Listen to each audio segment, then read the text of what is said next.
warahmatullahi wabarakatuh. Halo warga Pondok Modern, selamat kembali lagi bersama kita di Sadis Podcast, sarang diskusi bareng Pondok Modern. Selamat.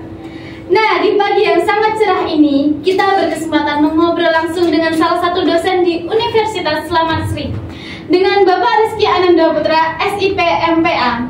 Halo, selamat pagi Bapak. Pagi Mbak. Bapak ini salah satu dosen di Universitas Slamet Sri ya? Iya Mbak, dosen ilmu pemerintahan, Fakultas Ilmu Sosial dan Ilmu Politik. Oh gitu. Bapak boleh ngobrol sebentar ya?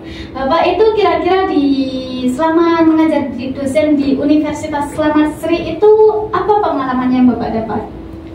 Sebenarnya ini bukan tempat pertama ya di Universitas Slamet Sri. Saya sudah berada di 4 kampus sebelumnya.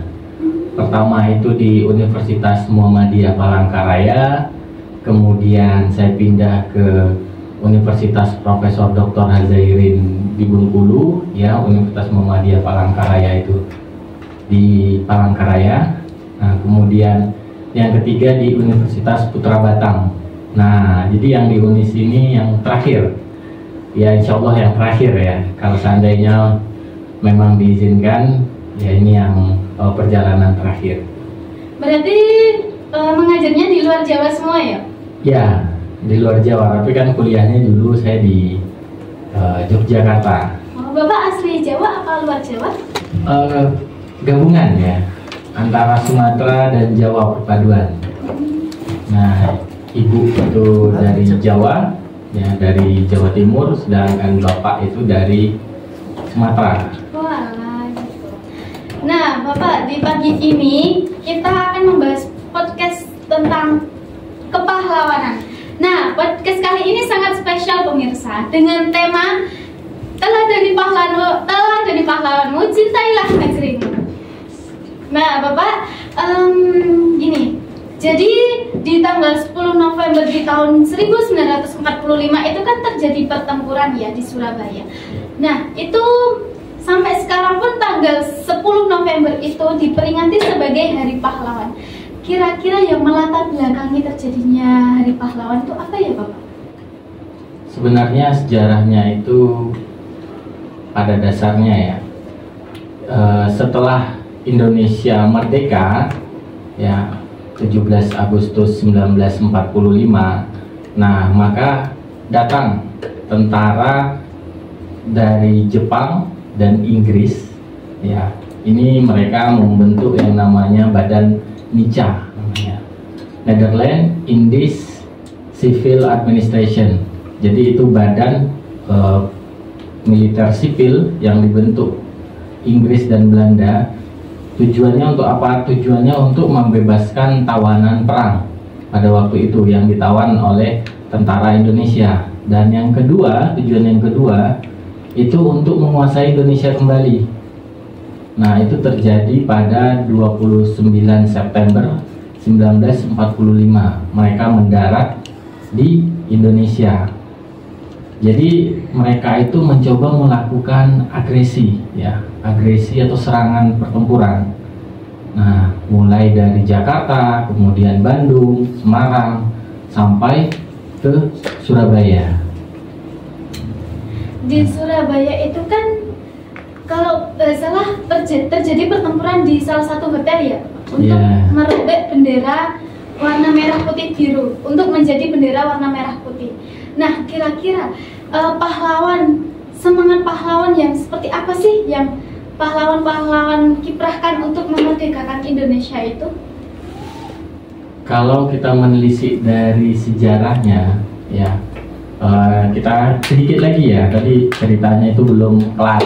Nah, jadi ketika NICA ya yang dipimpin oleh Jenderal Malabi pada waktu itu menginginkan bahwasanya Indonesia itu Indonesia itu harus ya menyerah dan melakukan gencatan senjata, artinya tidak perlu menyerang sekutu. Jadi para pahlawan kita dulu tidak menginginkan atau mengindahkan ultimatum yang diberikan oleh mereka, karena 30 Oktober tepatnya 1945 itu Jenderal Malabi yang mereka utus untuk membebaskan tawanan, kemudian merebut Indonesia kembali, ternyata tewas pada waktu itu. Ketika Jenderal Malabi tewas, kemudian Nica mengirim lagi utusan, nah, dan memberikan ultimatum kepada Indonesia. Kalau seandainya masyarakat Indonesia atau pahlawan-pahlawan yang ada di Indonesia tidak mau menyerah, kita kasih waktu batasan sampai dengan 10 November ya 1945. Kalau seandainya tidak mau menyerah juga, kita akan gempur, baik dari darat, udara maupun laut, kita akan gempur. Dan pada waktu itu pahlawan yang bertindak untuk memimpin peperangan itu yaitu Bung Tomo. Nah, kita kan kenal pahlawan salah satu dari Surabaya, yaitu Bung Tomo. Jadi Bung Tomo sama sekali tidak menggubris berkaitan dengan ultimatum tersebut.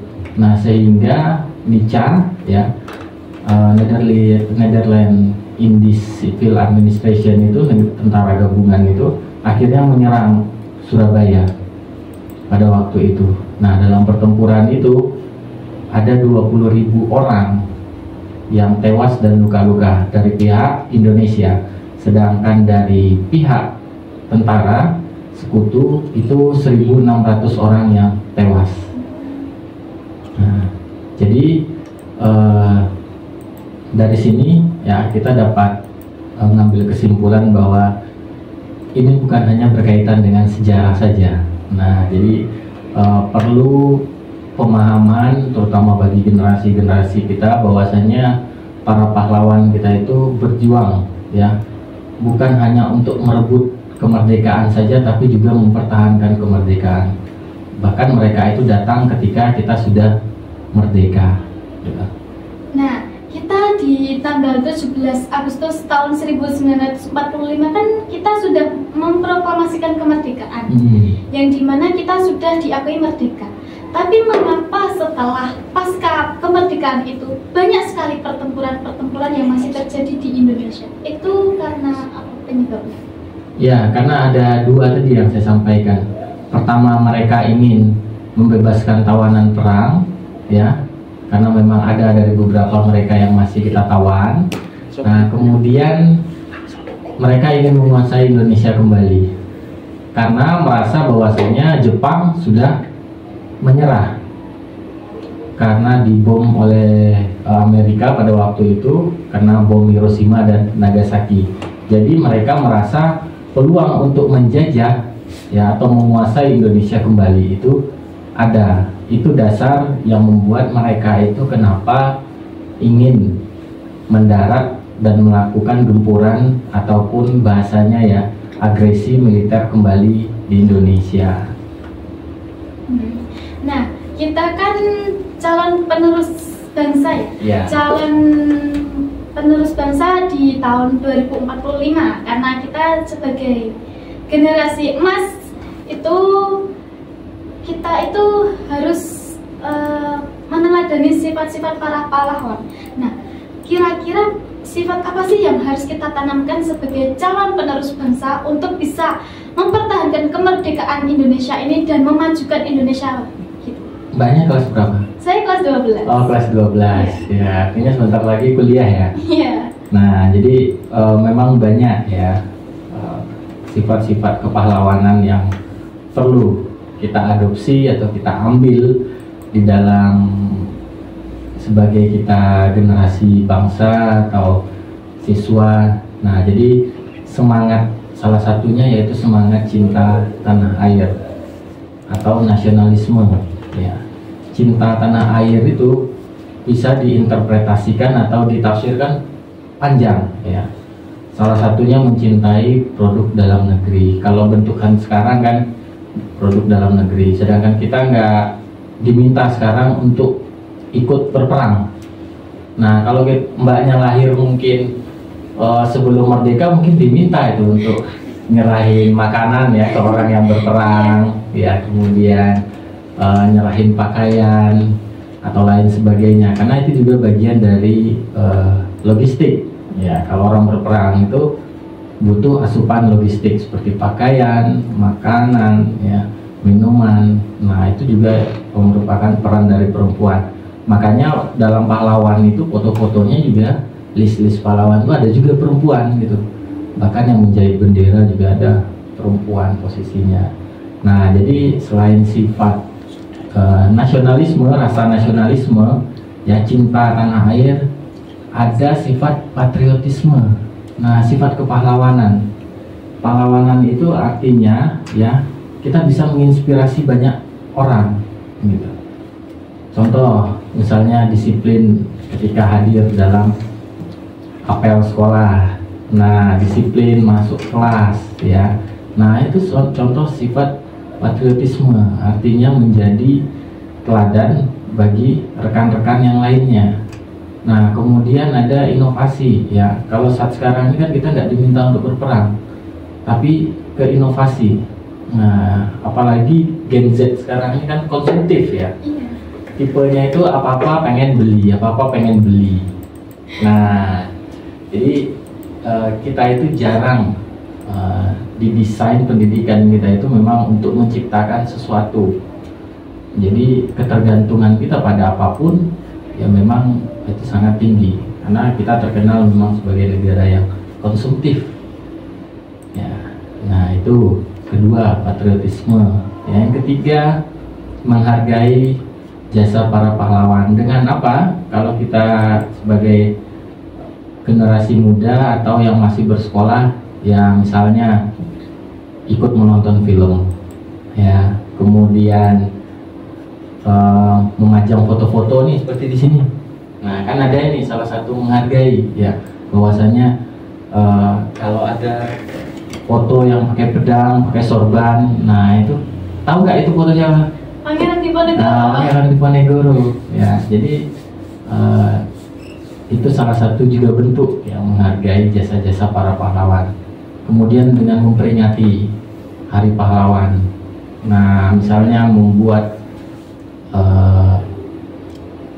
diskusi berkaitan dengan kepahlawanan atau menonton film. Nah, film yang berkaitan dengan kepahlawanan. Nah, jadi poin 3 tadi ya kalau dijabarkan itu banyak banget ya. Nah, mulai dari rasa nasionalisme, cinta tanah air ya. Karena rasa nasionalisme ini kita ini memang pengaruh dari globalisasi itu sangat kuat. Ya, budaya Korea, ya K-pop. Nah, itu kan memang sulit untuk dihindari. Apalagi kalau generasi Gen Z saat sekarang ini.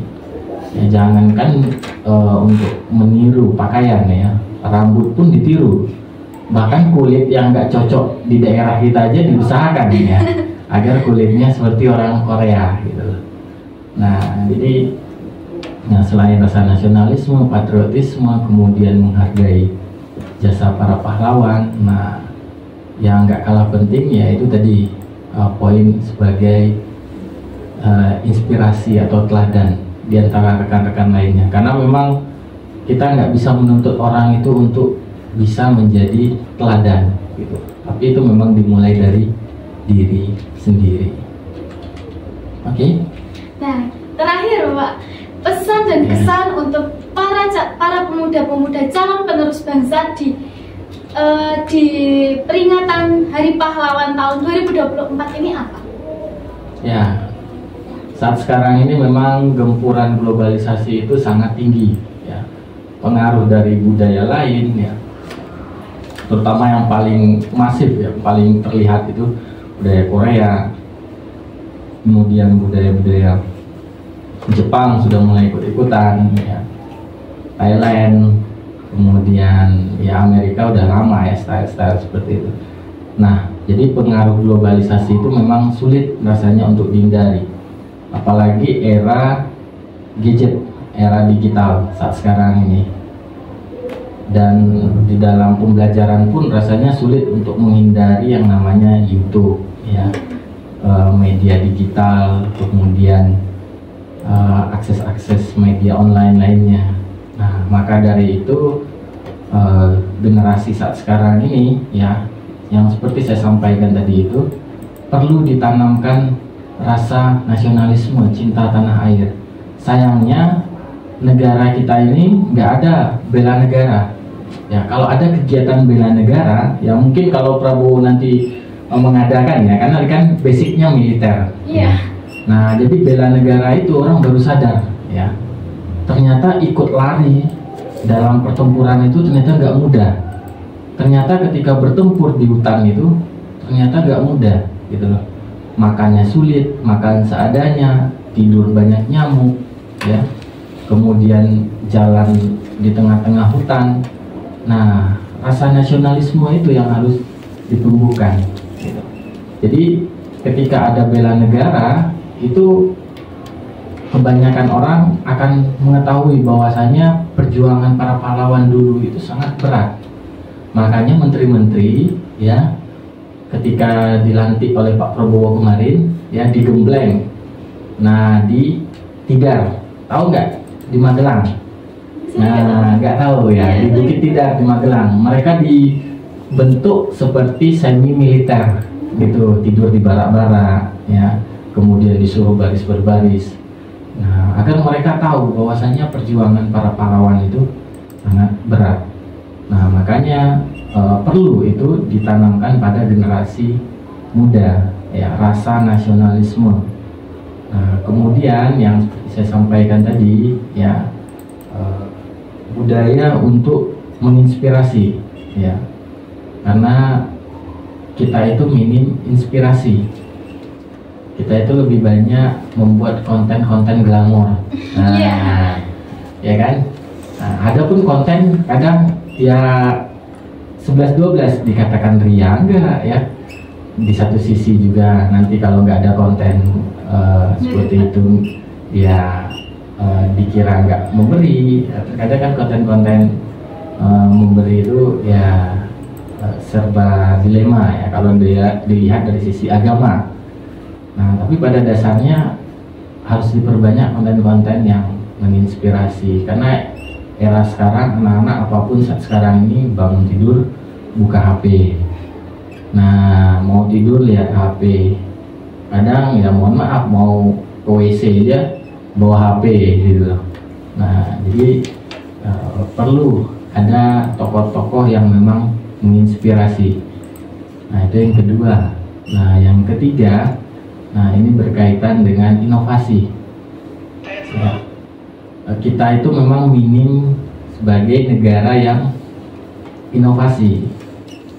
Nah, jadi orang yang mengkreasi atau menginovasi sesuatu itu sangat minim adanya di Indonesia, karena yang memang dari dulu kita itu tipikal yang konsumtif, apa-apa beli, apa-apa beli. Nah, jadi ketika kita melihat ya di beberapa perguruan tinggi ataupun sekolah di luar negeri ya, misalnya ya memang terlalu jauh kita mencontoh ke beberapa negara, tapi hal itu bisa diadopsi gitu ya. Kita bisa mengadopsi sistem pemerintahan, kenapa kok nggak bisa mengadopsi pola pendidikan gitu. Nah, contoh misalnya di Finlandia atau di Israel ya. Kenapa Israel? Karena memang salah satu yang terbaik hadir juga di sana, karena para peraih penghargaan juga mereka gitu. Harus diakui ya, mereka itu memang jenius ya. Di samping tingkahnya terhadap Palestina itu tidak bisa ditoleransi ya.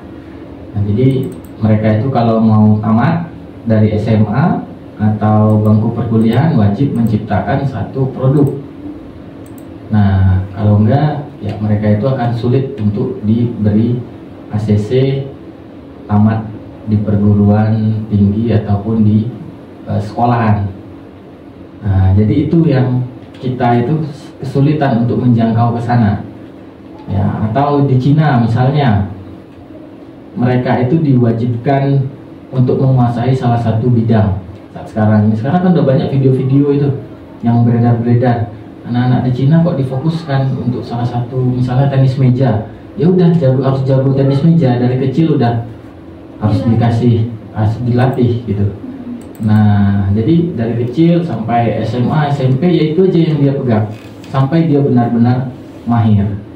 Nah, makanya dalam penelitian dan disampaikan oleh salah satu profesor dari Amerika, orang Indonesia itu sebenarnya pintar-pintar tapi terlalu multi talent gitu, terlalu bisa semuanya. Jadi kekhususan keahlian tertentu mereka itu minim. Jadi makanya keahlian tertentu itu kita yang sangat minim. Nah itu kan dampaknya nanti ya untuk dunia pendidikan, terutama bangku perkuliahan juga seperti itu. Oke, ada lagi? Udah sangat banyak sekali ilmu dan materi yang didapat hari ini. Terima kasih Bapak atas ilmu dan materinya. Semoga bermanfaat dan semoga Bapak diberi kesehatan, selalu diberi rezeki lancar. Sekali lagi terima kasih Bapak atas ilmunya. Untuk para pemuda generasi penerus bangsa, cocok sekali ini untuk dipertimbangkan, dimasukkan ilmunya untuk bekal kita kelak. Nah, nggak kerasa kita podcast sudah hampir selesai. Banyak sekali yang kita dapatkan. Terima kasih dan sampai jumpa di lain waktu. Wassalamualaikum warahmatullahi wabarakatuh. Waalaikumsalam. Bye-bye.